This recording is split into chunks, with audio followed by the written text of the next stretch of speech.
Chapter 1 is called The Point of No Return. And while the language of a point of return is usually measuring distance, in this chapter, really, it's not measuring distance, it's measuring posture, the posture of our hearts, the determination that we're going to go forward no matter what. When I was a sophomore in high school, between my sophomore and junior year, living in Miami, Florida, we had a new football coach, and he called all the players in at the end of the year to let us know what we needed to do over the summer if we're going to really thrive and make his team in the fall. He called me in and he told me how fast I needed to be, what 40 time I needed to have. And then he went on to tell me how much I needed to weigh. Then he told me how tall I needed to be. I was sitting there thinking to myself, all right, I might have some control over how fast I can become, and I have some control over how much I can weigh, but I just don't know what I can do about being a lot taller. I walked out of that room realizing that what he was saying to me was I did not meet the standards for what he wanted going forward. Frankly, that's the way I felt most of my life. I felt like somehow there was always a standard that people had of what they were looking for, and I never lived up to it. I never could meet the standards that other people had. I always felt like I was average, below average. And one of the great frustrations in life wasn't just that I seemed to be average at everything I tried. I felt like I was average in the material I had. I don't know if you ever felt this way, that God made other people extraordinary and then he made you average. I looked at other people around me, other people in my life, other people I admired, and they were either incredibly intelligent or super talented or unbelievably athletic, and I would measure myself against them. And I always found myself carrying the short end of the stick, which is why I begin the chapter here.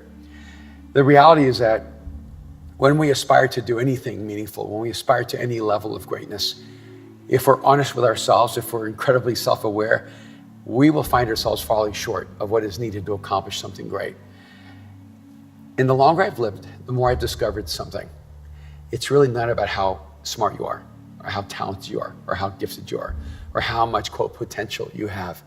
There's something inside of us. There's an internal switch that needs to finally turn on that says, I don't care what anyone else says. I don't care where I fall short of everyone else's expectation. I'm just not going back. Maybe I'm not smart enough. Maybe I'm not talented enough. Maybe I'm not good enough. But what I will not do is quit. I'm going to go to the point of no return. I'm going to step into the future, and I'm going to be a part of something extraordinary, or I'm going to die trying.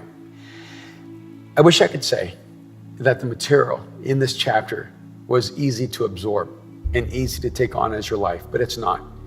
It really is deciding that you're going to go past the point of fear into your freedom. One of the things I've discovered the hard way is that whatever we fear, that establishes the boundary of our freedom. And most of us, we long to be free, but we run from our fears, and we need to lean into them. And by the way, it's the same way with pain.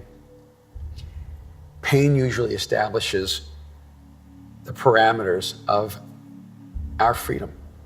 When I discovered I had cancer, after the surgery, I had to really face a significant moment. 6 hours of surgery, put me in my room at 9 p.m. It was around midnight. I woke up my wife, Kim. I called the nurse in, and they thought I needed help. And I said, no, I'm going to get out of this bed, and I'm going to go take a walk. And my wife, Kim, said, no, you're not. And the nurse says, no, you're not. And I said, no, I am. And they said, no, you can't go walking. And I said, look, can I do any more damage to myself? And they said, no.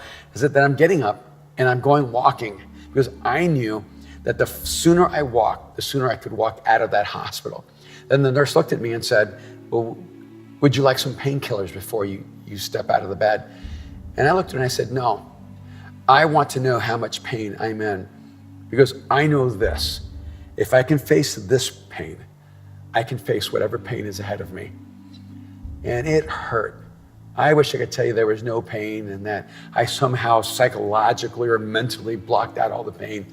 No, every step was a step into pain. But when I stepped out of that room and down that hall and worked my way back to that bed, I knew that I had the strength to face the pain in front of me. For so many of us, the future that God has for us is just on the other side of our pain. Just on the other side of our suffering. The strength we're looking for is only found in that suffering. The freedom you're looking for It's on the other side of your fear. The question is, will you go beyond the point of no return?